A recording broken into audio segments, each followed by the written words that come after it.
This is doctor Abdal. Welcome to my YouTube channel learn with doctor Abdal. So आज का हमारा topic है Spearman's rank correlation and this is for the repeated values.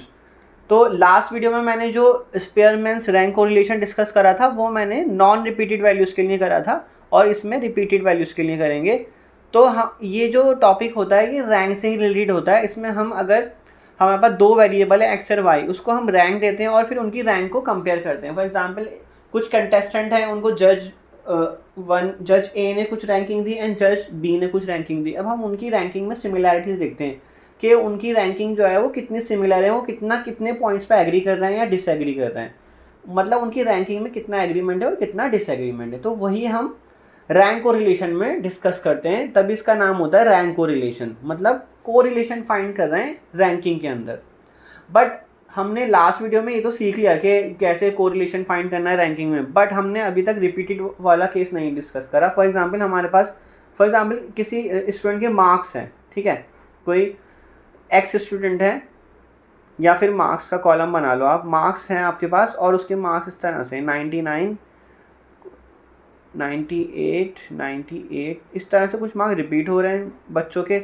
Then फिर 97 आ रहा है, ठीक है, मतलब 3 बार 98 आया, मतलब तीन स्टूडेंट के मार्क्स 98 आए। अब इसमें रैंकिंग कैसे करोगे आप, क्योंकि आपने जो सीखा था वो सिर्फ नॉन रिपीटेड के लिए सीखा था। तो 99 को तो रैंक 1 चली जाएगी, बट 98 पे कैसे रैंक दोगे? क्या इसको इस तरह से दोगे 2 3 4? नहीं, इसमें क्योंकि 98 तो 2 तो कहीं भी जा सकता है, 2 यहाँ पे भी जा सकता है या फिर 2 जो है आपका यहाँ पे भी जा सकता है। तो इसमें हम ऐसा नहीं करेंगे। हम ये देखेंगे कि कितनी बार रिपीट हो रहा है। ये 3 बार रिपीट हो रहा है, तो कौन कौन सी रैंक जानी चाहिए थी इसकी? Second rank, third rank and fourth rank. क्योंकि यहाँ तक हमारे कितने वैल्यूज़ कवर हो जाएंगी? एक तो रैंक जा चुकी, फर्स्ट रैंक, एंड 3 वैल्यूज़ और आ गए हमारे पास। तो हमारे पास सेकंड, थर्ड एंड फोर्थ तक चले गए। हम इसका एवरेज लेना पड़ेगा। तो एवरेज मतलब 3 से डिवाइड करोगे, जितनी भी रिपीटेशन हो रही है। अगर 4 बार रिपीटेशन हो रही होती 98 की, तो हम क्या करते, 2 + 3 + 4 + 5 तक जाते और फिर 4 से डिवाइड करते। बट अभी हमारे पास ये वाला केस है, तो ये कितना हो जाएगा?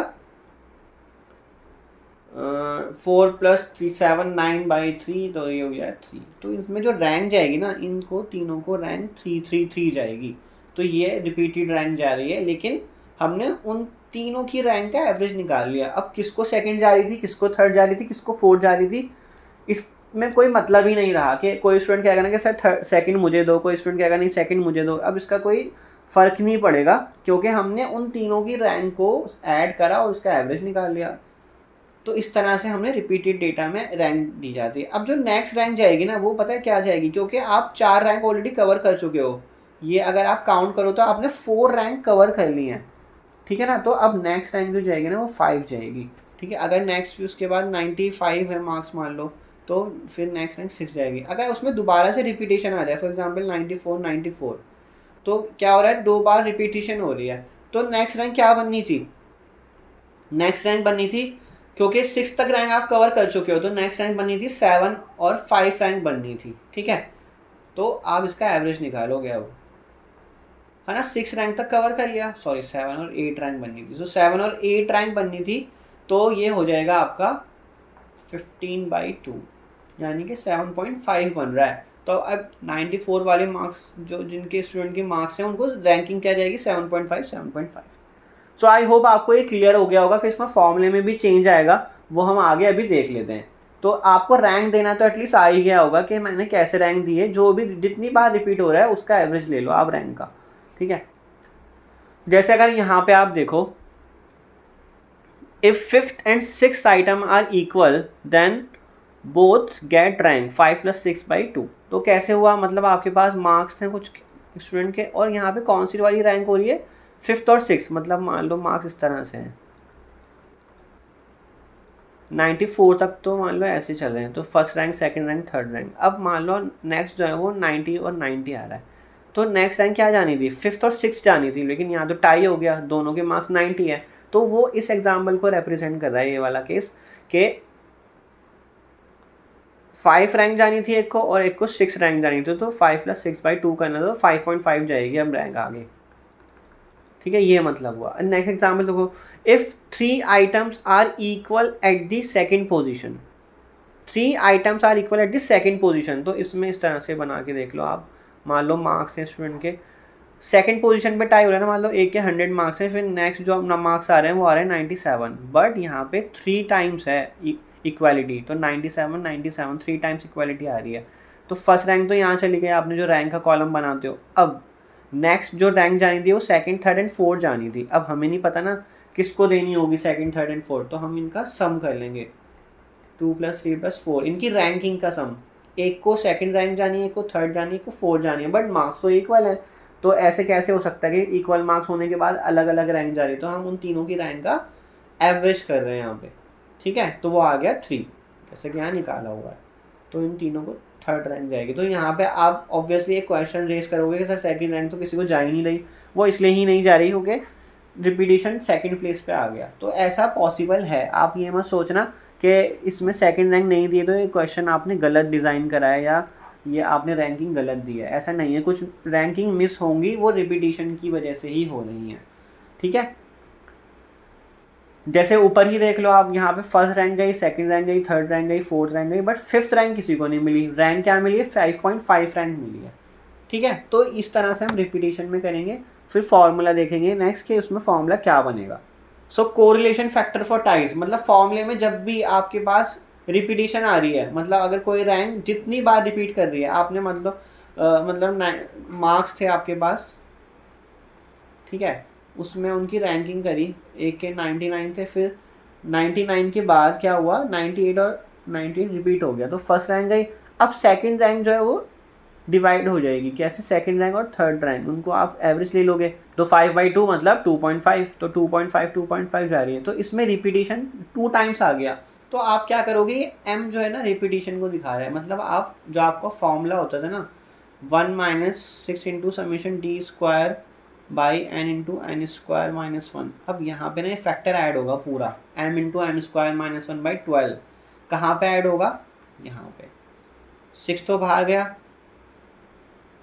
समेशन d² का कॉलम आपको निकालना आता है। अब आपने ये ऐड करना पड़ेगा, m की वैल्यू कितनी आ गई है? 2 टाइम्स रिपीटिशन है, तो क्या बना ये 2 × 2² - 1/12, ये फैक्टर आपको ऐड करना पड़ेगा अब, और n की वैल्यू जो भी होगी वो, ठीक है। और अच्छे से समझ लेते हैं इसको। तो यहाँ पे आप देखो, आपके पास जो पुराना फॉर्मूला राइट हैंड साइड पे है वो ये होता था, रैंक को रो से नोट करते थे 1 - 6 समीशन d² अपॉन में n × n² - 1। तो हम क्या कर रहे हैं, अब हम ये वाला फैक्टर ऐड कर रहे हैं, ये रिपीटिशन है, रैंक जितनी जितनी बार रिपीट कर रही होगी ना उस हिसाब से जाएगा ये। मतलब अगर आप सिर्फ रैंकिंग का कॉलम देख लेते हैं फिलहाल, ठीक है, मान लो रैंक इस तरह से जा रही है 1 एंड 2.5 देन 4, अब नेक्स्ट जा रही है 5.5 एंड 5.5, ठीक है। तो इस वाले में क्या होगा, हमारे पास रिपीटिशन देखो ना कितनी है, 2 टाइम, जितनी टाइम रिपीटिशन है आप उसकी वैल्यू बनाते चले जाओ। m1 की वैल्यू यहाँ 2 बना लो, m1 आपने डिफाइन करा तो ये रिप्रेजेंट कर रहा है कि 2.5 2 टाइम रिपीट हुआ है। फिर नेक्स्ट रैंक देखो कौन सी रिपीट हो रही है, वो हो रही है 5.5। अब कितने टाइम्स रिपीट हो रही है, वो भी 2 टाइम्स हो रही है। अगर 3 टाइम्स हो रही होती तो मैं अपना m2 को 3 ले लेता, लेकिन 2 टाइम्स हो रही तो 2 ले रहा हूँ। अब वो मुझे इस फॉर्मूले में यहाँ ऐड करना है, समेशन d² के बाद। ये है आपका मेन फॉर्मूला। कैसे ऐड करोगे, 1 - 6 समीशन d² आप निकालोगे प्लस 1/12 m1³ माइनस m1, तो m1 क्या है 2, 2³ - 2। फिर नेक्स्ट रैंक कौन सी रिपीट हो रही है, m2, तो 1/12 2³ - 2। फिर से जितनी बार रिपीट हो रही है, फॉर एग्जांपल ये 3 बार रिपीट हो रही थी तो m2 की वैल्यू 3 हो जाती, तो यहाँ 3 का क्यूब हो जाता, 3³ - 3 हो जाता, क्यूब आएगा ही आएगा हर जगह, ठीक है। और डिवाइड करोगे वो n की वैल्यू, मतलब कितनी नंबर ऑफ ऑब्जर्वेशन है, n × n² - 1। तो इस तरह से ये आपका रैंक कोरिलेशन का फॉर्मूला बन रहा है when there are repeated values, when there are repeated ranks. So I hope आपको फॉर्मूला समझ आया। फॉर्मूला याद कर लो, जितनी रैंक जितनी बार रिपीट हो रही है वो m1 m2 m3 डिफाइन करते चले जाओगे, उतने फैक्टर इसमें ऐड हो जाएंगे। अगर 4 बार रैंक रिपीट हो रही है, मतलब यहाँ 2.5 5.5 आगे मान लो और फिर से रिपीट हो जाती है 6 फिर आगे फिर से रिपीट हो जाती है, मतलब 4 टाइम रिपीटिशन है। एक बार तो ये रिपीटिशन, फिर सेकंड टाइम ये रिपीटिशन, फिर थर्ड टाइम ये रिपीटिशन, फिर हमारा पास फैक्टर यहाँ ऐड होते चले जाते हैं और भी सारे। I hope this formula is clear to you कि हम इसको कैसे मॉडिफाई कर रहे हैं पिछले वाले फॉर्मूले को। पिछला वाला फॉर्मूला आपका ये था जो मैंने राइट हैंड साइड पे लिखा है, इसी फॉर्मूले को हमने मॉडिफाई करा है बस रिपीटिशन के अकॉर्डिंग। तो अब इस पे बेस्ड एक क्वेश्चन देखते हैं तो आपको और ज़्यादा क्लियर हो जाएगा। तो हमें यहाँ पे रैंक को रिलेशन ही निकालना है, कोफिशिएंट ऑफ रैंक को रिलेशन ही निकालना है, बट अब हमारे पास रिपीटेड जो है वैल्यूज़ होंगी, रिपीटेड वैल्यूज़ होने की वजह से रिपीटेड रैंक आ जाएगी। तो फॉर्मूले में कुछ मॉडिफिकेशन आएगा, वो देख लेते हैं। तो मैंने थोड़ा एक डिफ़िकल्ट केस उठाया जानबूझ के ताकि आपको बहुत अच्छे से क्लियर हो जाए। तो आप क्या करोगे, ये आपके क्या है, टेस्ट स्कोर्स है और सेल्स है। क्या है question, in the following table recorded data showing the test score made by 10 salesman in an intelligence test and their weekly sales. अच्छा, उनका इंटेलिजेंस टेस्ट हो रहा है और उनकी वीकली सेल्स को कंपेयर किया जा रहा है। तो अब हम रैंकिंग देना स्टार्ट करते हैं। तो सबसे ज़्यादा स्कोर जो है वो रैंक 1 लेके जाएगा। तो 90 स्कोर आ रहा है तो रैंक 1 चलेगा यहाँ पे, ठीक है। यहाँ पे 90 आ रहे हैं ना। अब हमें इससे सेकंड हाईएस्ट देखना है। तो 90 के बाद 80। अब ने रिपीटिशन ज़रूर देखनी है। 90 देखो दोबारा कहीं नहीं आया, अब 80 दोबारा कहीं नहीं आ रहा है तो उसको सीधा सीधा सेकंड रैंक चली गई। अब थर्ड रैंक देखो किसको जा सकती, 70। क्या 70 रिपीट हो रहा है? तो 70 कहीं भी रिपीट नहीं हो रहा है इस डेटा में, तो उसको सीधी सीधी थर्ड रैंक चली जाएगी। अब फोर्थ रैंक के लिए नेक्स्ट जो आपका फोर्थ हाईएस्ट है वो क्या है, 50 है या 60 है? 60 है। तो 60 देखो आप कितनी टाइम्स रिपीट हो रहा है। तो 60 देखो 1, यहाँ पे 2, 3, ठीक है। तो 60 आपका 3 टाइम्स रिपीट हो रहा है। तो रैंक के लिए कैसे इसको करोगे, अब आपकी नेक्स्ट रैंक क्या जानी थी, नेक्स्ट रैंक आपकी जानी थी 4, 5, 6, क्योंकि 3 टाइम रिपीट हो रहा है तो हमने 6 तक ही लेके गए हो, है ना। आप ऑब्वियसली एक 60 को 4 देते, एक 60 को 5 देते, एक 60 को 6 देते। अब पता नहीं ना आपको कौन से 60 को 4 देनी है, कौन से 60 को 5 देनी है और कौन से वाले 60 को 6 देनी है। तो उसलिए हमने क्या करा, उनकी रैंकिंग को ऐड करा, एवरेज निकाला। तो एवरेज क्या आ जाएगा यहाँ, 15/3 दैट इज़ 5। तो ये आपकी 5 रैंक लेके जाएंगे सारे, जितने भी 60 पर हैं वो सारे 5 रैंक लेके जाएंगे, ठीक है। I hope this is clear to you कि रैंकिंग जब रिपीट कैसे करनी है। हमें बस देखना है कि कितनी बार वो 60 वैल्यू रिपीट हो रही थी। तो अब हमारी 6 तक की रैंक कवर हो चुकी है। देखो यहाँ पे ये 6 तक की रैंक हमने कवर कर ली है, राइट हैंड साइड पे जो मैं आपको सर्कल करके दिखा रहा हूँ। अब हमारी रैंक जो नेक्स्ट जाएगी वो 7 जाएगी, ठीक है। बट नेक्स्ट हाईएस्ट क्या है, 60 के बाद जो है नेक्स्ट हाईएस्ट 50 है। अब 50 देखो कितनी बार रिपीट कर रहा है, ये 50, 50, 50 और ये भी 50, तो 4 टाइम्स रिपीट कर रहा है। नेक्स्ट रैंक क्या जानी थी, 7, और 4 टाइम्स रिपीटेशन है। तो आपको यहाँ तक कवर करना पड़ेगा 10 रैंक तक, और उसका हमें एवरेज लेना पड़ेगा। तो ये हो जाएगा आपका 34/4 विच इज़ 8.5। तो अब जितने भी 50s हैं ना उनको 8.5 रैंक जाएगी यहाँ पे, 8.5, 8.5, 8.5 एंड 8.5। तो ये सारी रैंक्स हमारी कवर हो गई हैं। तो यहाँ पे 10 तक गया है। अब यहाँ से ना आप अपने M1, M2, M3, M4 भी बनाते चलो। क्यों? क्योंकि वो फॉर्मूले में ऐड होने हैं। तो आपका M1 क्या बनेगा, फर्स्ट रैंक क्या थी, 5। तो 5 रैंक कितनी बार रिपीट हो रही है, रिपीटिशन है उसकी 3 टाइम्स। देन आपकी जो रैंक है 8.5 वो कितनी टाइम्स रिपीट हो रही है, उसको हम M2 से डिनोट करेंगे। तो M2 की वैल्यू है 4 टाइम्स रिपीट हो रही है वो, ठीक है। अब नेक्स्ट हमारी रैंक बनानी है सेल्स की।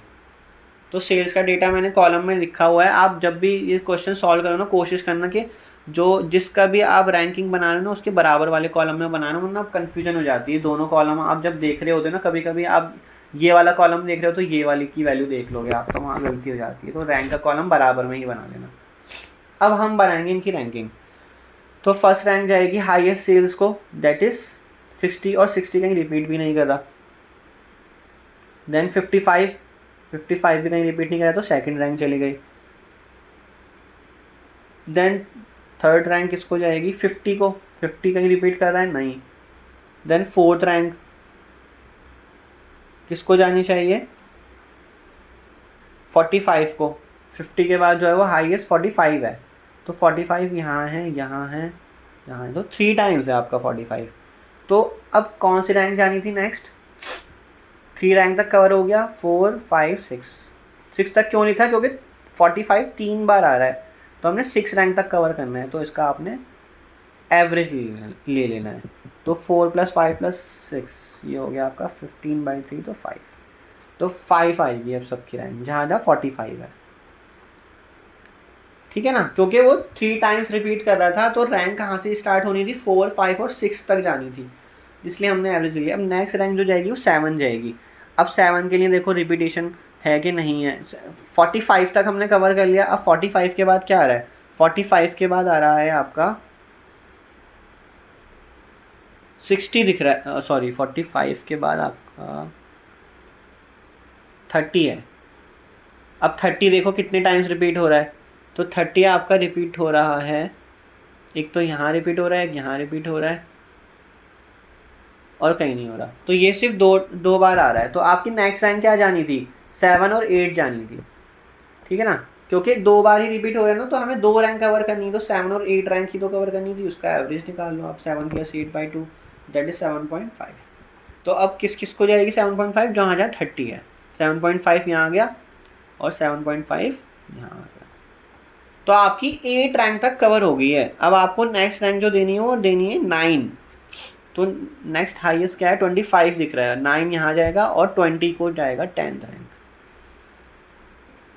अब आप रिपीटिशन का डेटा उठाओ। रिपीटिशन के लिए हमने क्या देखना है, कौन सी रैंक कितनी बार रिपीट हो रही है इस वाले में। तो देखो ना यहाँ पे एक तो आपका 5 रैंक रिपीट हुई थी, 5 कितनी बार गया था, 5 यहाँ यहाँ और यहाँ 3 बार गया था 5।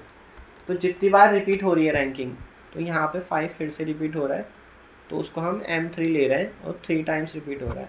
उसके बाद कौन सी हो रही है, 7.5 और 7.5, तो वो 2 टाइम्स रिपीट हो रही है रैंक। तो 7.5 की रिपीटिशन को हम M4 से डिनोट करें। ठीक है ना, ये रिपीटिशन है, अब याद रखना कितनी बार रिपीटिशन हो रही है, रिपीटेड वैल्यूज आ रही हैं। ठीक है, तो M4 की वैल्यू आ गई 2। ठीक है, अब ये हम फॉर्मूले में यूज़ करेंगे, याद रखना इसको। अब नेक्स्ट हमें क्या क्या चीज़ें निकालनी होती थी इसमें, नेक्स्ट हमें निकालना है आपके डी कॉलम निकालना है और उसका स्क्वायर करना है और उसके बाद उसका सम कर लेना है। तो ये डी कॉलम R1 - R2 करके निकलेगा, तो 8.5 - 9 करके निकलेगा वो। तो ये वैल्यू आ गई आपकी -0.5, 2, 3.5, 2, -3, -1.5, -1, 1, 0 एंड -2.5। इसका स्क्वायर कर लो, 0.25, 4 and 12.25 and 4, 9, 2.25, 1, 0 and 6.25। इसका सम करोगे तो इसका सम आएगा आपका 40। अब बनाते हैं हम अपना फॉर्मूला। आपको बस M1, M2, M3, M4 याद रखना है, वहीं से आपका क्वेश्चन सॉल्व होगा। तो रैंक कोरिलेशन या फिर रो से डिनोट करते हैं। ये फॉर्मूला बनेगा 1 - 6 × समेशन D²। अब फॉर्मूला कहाँ तक जाएगा ये देखो आप, फॉर्मूला जाएगा 1/12 M1³ - M1 + 1/12, क्योंकि M4 तक गया है तो आपको M4 तक बनाना पड़ेगा फॉर्मूले को। जितनी बार रिपीटिशन आ रही है, जितने M1, M2, M3 बनने उतनी टाइम्स आपको फैक्टर ऐड करना पड़ेगा। तो ये M3 एंड लास्ट 1/12 M4 का क्यूब माइनस M4, तो यहाँ तक ऐड हो गया ये।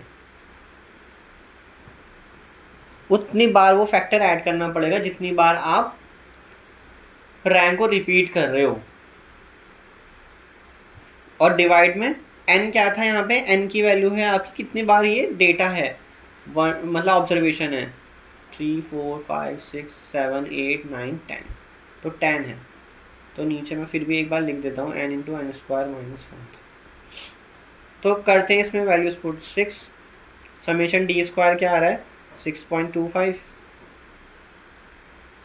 नहीं 40 है, सॉरी 40 + 1/12, तो M1 का क्यूब, M1 की वैल्यू ऊपर मैंने रेड में निकाली हुई है सारी, M1, M2, M3, M4, तो 3 का क्यूब आ जाएगा, 3 का क्यूब -3 + 1/12।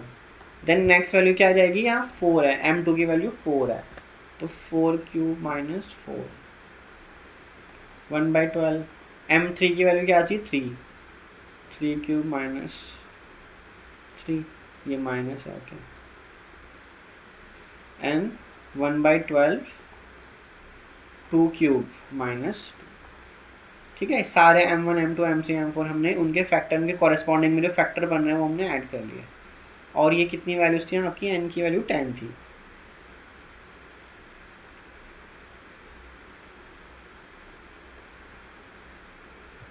तो ये हो गया आपका 10 × 10² -1। अब तो आप इसको आगे कैलकुलेशन कर सकते हो इसमें कैलकुलेटर की हेल्प से, वरना सिंपल आप इसको अगर फैक्टर करके भी देखो ना, सॉल्व करके देखो। 3 क्यूब 27 - 3 24 और 24/12 = 2, इस तरह से करके आप इसको सॉल्व कर सकते हो इजीली। तो 4 का क्यूब है 64 - 4 60 / 12 5 आ जाएगा ये इस तरह से। Then again 2 and 0.5 divide by 990। तो इसको आप सॉल्व करना, इसकी वैल्यू निकाल के देखना क्या आ रही है। इसकी वैल्यू आ रही है 0.70। ओके, सो ये आपका कोफिशिएंट ऑफ रैंक कोरिलेशन हो गया। तो आपने सबसे पहले टेबल बनानी है, टेबल बनाने के बाद रैंकिंग देनी है, उसके बाद रिपीटिशन देखनी है। जितनी बार रिपीटिशन हो रहा है मैं आपको यही सजेस्ट करूँगा इसमें, जैसे मैंने यहाँ पे ये मार्क करा है इसको, जैसे 60 था तो मैंने 60 को बार बार यहाँ मार्क कर लिया। तो इस तरह से आप भी मार्क करोगे तो उससे ज़्यादा फ़ायदा रहेगा, आपको काउंटिंग में आसानी रहेगी। ठीक है, और फिर उसके बाद आपने एवरेजेस लेने हैं रैंक के, जैसे जैसे जितनी बार रिपीटिशन है डेटा में वैसे वैसे रैंकिंग को सम करोगे और उसका एवरेज ले लोगे। उसके बाद आपने M1 M2 M3 M4 भी लिखते चले जाना है साइड में। वो दिखा रहा है कितनी बार रैंक रिपीट हो रही है, जैसे 5 कितनी बार रिपीट हो रहा था, यहाँ पे 5 जो है वो 1 2 3, तो मैंने क्या करा 5 3 टाइम रिपीट हो रहा था, तो यहाँ पे मैंने M1 किसको रिप्रेजेंट कर रहा है, जितनी बार 5 रिपीट हो रहा है, ये इस तरह से मैंने बनाया है। ठीक है, तो M1 को मैंने 3 दे दिया। फिर 8.5 देखो, 8.5 जो है वो 1 2 3 4 टाइम रिपीट हो रहा था, तो उसको मैंने M2 से डिनोट कर दिया, M2 को 4 ले लिया, जितनी बार रिपीट हो रही है रैंक। फिर यहाँ पे फिर इस वाले कॉलम में देखो, और ज़रूरी नहीं है आप यहीं से स्टार्ट करोगे, आप किसी भी कॉलम से स्टार्ट कर सकते हो। आप क्या आते तो M1 यहाँ से स्टार्ट कर लेते हो। यहाँ पे देखते कि 5 कितनी बार रिपीट हो रहा है, 5 जो है वो 3 टाइम रिपीट हो रहा है, तो मैं अपने M1 को क्या लेता है, M1 को मैं मतलब रिपीटेशन, M1 की वैल्यू 5 3 टाइम रिपीट हो रहा था, M1 के लिए 3 ले लेता। 5 रिपीटेशन यहाँ से मैं कहीं से भी स्टार्ट कर सकता हूँ, मुझे बस रिपीटेशन फाइंड करनी हो। फैक्टर तो सबका सेम ही ऐड हो रहा है ना, फैक्टर क्या ऐड हो रहा है 1/12 m³ - m ऐड हो रहा है, हर किसी के लिए यही ऐड हो रहा है, M1 M2 M3 M4 से डिनोट कर रहे हैं बस उनकी रिपीटेशन को। सो एक क्वेश्चन और करेंगे तो आपको और अच्छे से क्लियर हो जाएगा। सो नेक्स्ट ये देखते हैं क्वेश्चन, इसमें हमें कोफिशिएंट ऑफ रैंक कोरिलेशन ही फाइंड करना है। ये series X and series Y आपको डेटा दे रखा है, तो इसमें हम रैंकिंग करेंगे सबसे पहले। तो सबसे हाईएस्ट जो वैल्यू आ रही है वो कौन सी आ रही है, 120, तो और 120 रिपीट भी नहीं कर रहा है कहीं, तो उसको रैंक 1 जाएगी। Clear. Then second rank 118, third rank 115, repetition भी देखते चले जाओ, कोई भी रिपीट नहीं कर रहा है तो थर्ड तक तो इजीली हो गया। देन 112 रिपीट भी नहीं करा, 4, 112 के बाद 109 5, उसके बाद नेक्स्ट रैंक किसे जाएगी, 100 को, 100 है ना, उसके बाद हाईएस्ट जो वैल्यू है तो 100 को गई 6 वैल्यू, 6 रैंक चली गई। अब आप देखो नेक्स्ट क्या आएगा 100 के बाद 98, बट 98 कर रहा है रिपीट, एक तो ये रिपीट कर रहा है कि ये रिपीट कर रहा है, तो कौन सी रैंक जानी है अब नेक्स्ट, 7 और 8 जानी है। 6 तक तो कवर कर ली, तो 7 और 8 रैंक जानी है, तो उसको हम क्या करेंगे, एवरेज निकाल लेंगे। 98 का एक बार और रिपीट कर रहा है, 98 3 टाइम रिपीट कर रहा है, ठीक है, 98 98 98, तो 7 + 8 + 9 करोगे आप और उसका एवरेज ले लोगे, तो क्या आ जाएगा, इसका एवरेज आ जाएगा 24/3 दैट इज 8। तो अब नेक्स्ट रैंकिंग क्या करोगे आप, सबको 8 8 दे दोगे, 98 जहाँ जहाँ लिखा है, तो 8 8 8 कवर कर लिया। अब 9 रैंक तक कवर हो चुका है आपके पास, ठीक है ना। आप कैसे देखते हो कि 9 रैंक तक कवर हो गया, क्योंकि आपने जो 98 को रैंक दी थी वो एक को 7 देनी थी, एक को 8 देनी थी, एक को 9 देनी थी, तो इसलिए 9 तक की रैंक कवर हो चुकी है। अब लास्ट रैंक तो ऑब्वियसली 87 के पास ही बची, वो गई 10, ठीक है। तो अब यहाँ पे आप M1 भी लिख लो अपना। M1 किसको डिनोट करेगा, कौन सी रैंक रिपीट हो रही है, 8। तो 8 कितनी बार रिपीट हो रहा है उसको हमने M1 से लिख लिया, वो हो रहा है 3 टाइम्स रिपीट। अब हम R2 को रैंकिंग देते हैं, तो R2 में हाईएस्ट क्या है, वैल्यू 85 है, तो उसको रैंक चली गई 1। उसके बाद है 82, तो उसको रैंक चली गई 2। उसके बाद है 80, उसको रैंक जाएगी 3। देन 76 और रिपीट भी नहीं हो रहा है 4। एंड देन 75 को 5 रैंक जाएगी। अब 75 के बाद जो नेक्स्ट हाईएस्ट वैल्यू है वो है 73, वो रिपीट हो रही है। 73 यहाँ आ रहा है और एक 73 यहाँ आ रहा है, 2 टाइम्स रिपीटिशन है इसमें। तो कौन कौन सी रैंक जानी थी, 6 और 7 रैंक जानी थी, ठीक है ना। तो 6 और 7 की रैंक आप निकालो तो क्या आएगी, ये 13/2 यानी कि 6.5। तो रैंक क्या दोगे इसको, 6.5 एंड 6.5, ठीक है। इस तरह से रैंकिंग होगी इसकी। अब नेक्स्ट 73 के बाद हाईएस्ट क्या है, कहाँ तक की रैंक कवर हो गई हमारी, 7 तक की रैंक कवर हो गई। अब आप नेक्स्ट रैंक जो देखो वो 8 दोगे, तो 8 किसको दोगे, 70 है हाईएस्ट उसके बाद, तो 8 रैंक 70 को चला गया। देन 68 आ रहा है 9th रैंक पे और 65 आ रहा है 10th रैंक पे। तो इस तरह से रैंकिंग हो गई, इसमें रिपीटिशन भी ज़्यादा नहीं थी, तो ये थोड़ा सिंपल रहेगा आपके लिए। तो रिपीटिशन में यहाँ लिख लेता हूँ, 6.5 रैंकिंग रिपीट हो रही है, उसको मैं M2 से डिनोट कर रहा हूँ। और 6.5 कितने टाइम्स रिपीट हो रहा है, वो 2 टाइम्स रिपीट हो रहा है, तो उसको लिख लोगे तो ज़्यादा बेटर रहेगा। M1 M2 आपका वहीं से डिफाइन हो गया, इसमें और ज़्यादा नहीं है। अब बस आपने क्या करना है, इनका डिफरेंस लेना है रैंकिंग का, R1 माइनस R2 करना है और एक कॉलम बना के उसका स्क्वायर कर लेना है।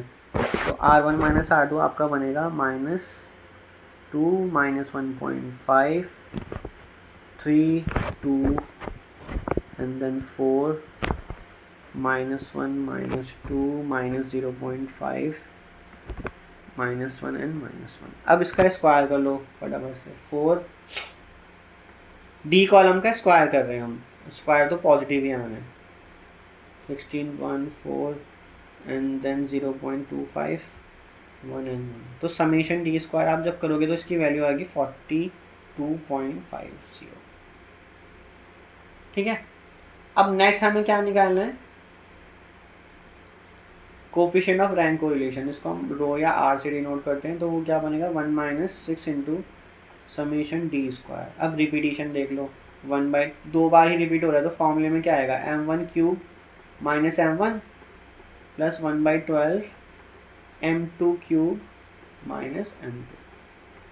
बस 2 बार रिपीटिशन है तो m2 तक ही जाएगा, m3 नहीं आएगा, और नीचे फैक्टर आएगा n into n square minus 1। तो डेटा में n की वैल्यू क्या बनेगी, कितने टाइम, कितनी ऑब्जर्वेशन है, 1 2 3 4 5 6 7 8 9 10, तो n की वैल्यू 10 है। अब बस वैल्यू पुट कर दो आप, 1 - 6 इंटू समेशन इसके अंदर जाना था ब्रैकेट के, तो समेशन डी स्क्वायर मतलब 42.50 प्लस 1/12 m1 का क्यूब मतलब लिख देता हूँ मैं, 3 क्यूब माइनस 3 1/12 m2 क्यूब 2 हो गया, m2 की वैल्यू 2 है। तो यहाँ पे आपका पूरा डेटा फिट हो चुका है। अब n की वैल्यू 10 है तो 10 स्क्वायर माइनस 1। तो सारी वैल्यूज अब आपने फिट कर दी हैं, इसको तो बस आप सॉल्व करना है, स्क्वायर क्यूब करना है, माइनस करना है, सम करना है, फिर डिवाइड कर देना है। तो फाइनल आंसर इसका आएगा 0.7227, इस तरह से कुछ आएगा, तो उसको आप 0.73 ले सकते हो। तो ये आपका आंसर आ गया। सो ये भी इजी है, कोई दिक्कत नहीं है। रिपीटिशन आपने हैंडल करनी है एवरेज लगा के, जितनी बार कोई वैल्यू रिपीट हो रही है उसकी कॉरेस्पॉन्डिंग रैंकिंग को आप ऐड कर लो और उससे डिवाइड कर दो जितनी बार वो वैल्यू रिपीट हो रही थी, मतलब एवरेज निकालना है हमें उनकी रैंकिंग का। तो ये बहुत सिंपल रहा क्वेश्चन। फर्स्ट वाला मैंने ज़्यादा डिफिकल्ट लिया था ताकि आपको नेक्स्ट में ईजिली समझ आ जाए, क्योंकि जब आप डिफिकल्ट केस कर लेते हो तो बाकी के केस आप इजीली कर लेते हो, जो सिंपल केस होते हैं जिसमें रिपीटिशन m1 m2 तक ही जा रही है। उस वाले में m1 m2 m3 m4 तक भी जा रहा था। सो नेक्स्ट क्वेश्चन करते हैं, इफ 2 जजेस give the exact opposite ranking to 8 participants, what will be the value of Spearman's rank correlation. ठीक है, मतलब हमारे पास जो जजेस हैं उन्होंने एग्जैक्टली अपोजिट रैंकिंग दी 8 पार्टिसिपेंट को। तो क्या आप इसे एनालिटिकली सोच सकते हो, अगर किसी दो जजेस ने बिल्कुल अपोजिट रैंकिंग दी है, मतलब वो कंप्लीटली डिसएग्री करते हैं, मतलब अगर कोई फर्स्ट रैंकिंग किसी को दे रहा है तो वो उसको लास्ट रैंकिंग दे रहा है, तो जो कंप्लीटली डिसएग्री करते हैं वहाँ पे जो रैंक को रिलेशन है वो कितना आना चाहिए। मैंने क्या बताया था, ये -1 से 1 तक जाता है, तो ऑब्वियसली उसकी वैल्यू -1 आनी चाहिए आपका आंसर, क्योंकि वो कंप्लीटली डिसएग्री कर रहे हैं। -1 किसको दिखाता है, कंप्लीटली डिसएग्रीमेंट को ही दिखाता है। ठीक है, और 1 किसको दिखाता है, वो कंप्लीटली एग्रीमेंट को दिखाता है। तो हम इसको क्वेश्चन के थ्रू भी कर सकते हैं, कोई दिक्कत नहीं है। हमारे पास 8 पार्टिसिपेंट हैं, ठीक है, तो आप उनको ABCD करके लिख लो, EFGH।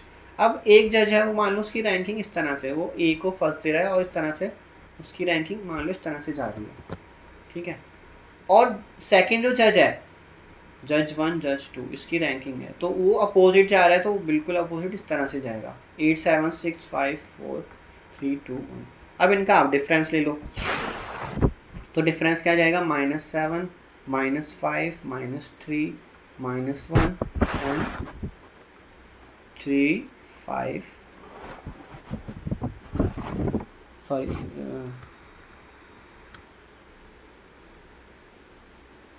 -1 and 1 3 5 and 7। ठीक है, सिमेट्रिक डेटा है, तो इस तरह से -7 से स्टार्ट होकर 7 तक चला गया। अब उसका स्क्वायर कर लो आप, तो 49 25 9 1 1 9 एंड 25 49। अब इसका सम क्या आएगा, इसका सम जो आ रहा है वो आ रहा है 168। अब इसमें क्योंकि ये रिपीटेशन वाला केस नहीं है, ठीक है, ये हमारा रैंक कोरिलेशन का सिंपल केस है जहाँ पे नॉन रिपीटेड रैंक है, तो इसमें रो फॉर्मूला जो होता है वो यही बनेगा, 1 - 6 into summation D² by n into n² -1। n की वैल्यू यहाँ पे क्या है, n की वैल्यू यहाँ पे 8 है।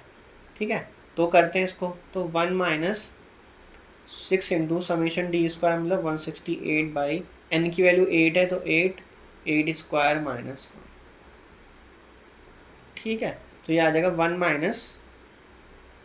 168 इंटू 6 1008 बाई 504, तो 1 - 2 आ जाएगा ये, और -1 आ जाएगा, तो आपका rank coefficient of rank correlation आ रहा है आपका -1, जैसा कि मैंने ऊपर ही बता दिया था आपको, क्योंकि वो कंप्लीटली डिसएग्री कर रहे थे दोनों जजेस अपनी रैंकिंग को लेके पार्टिसिपेंट्स की, तो इसलिए इसका आंसर आ गया आपका -1। तो इस तरह से भी आप कंस्ट्रक्ट करके दिखा सकते हो, अगर एग्जाम पे कोई क्वेश्चन ऐसा आता है, आप खुद से एक एग्जाम्पल कंस्ट्रक्ट कर सकते हो। 8 पार्टिसिपेंट बोला गया था, अगर 10 पार्टिसिपेंट होते तो आप GHIJ तक लिख के पार्टिसिपेंट को कर सकते थे।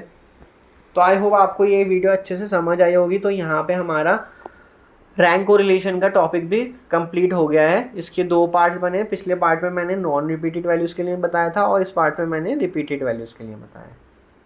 सो फिर मिलते हैं नेक्स्ट वीडियो में, तब तक आप प्रैक्टिस करते रहिए। Thank you so much.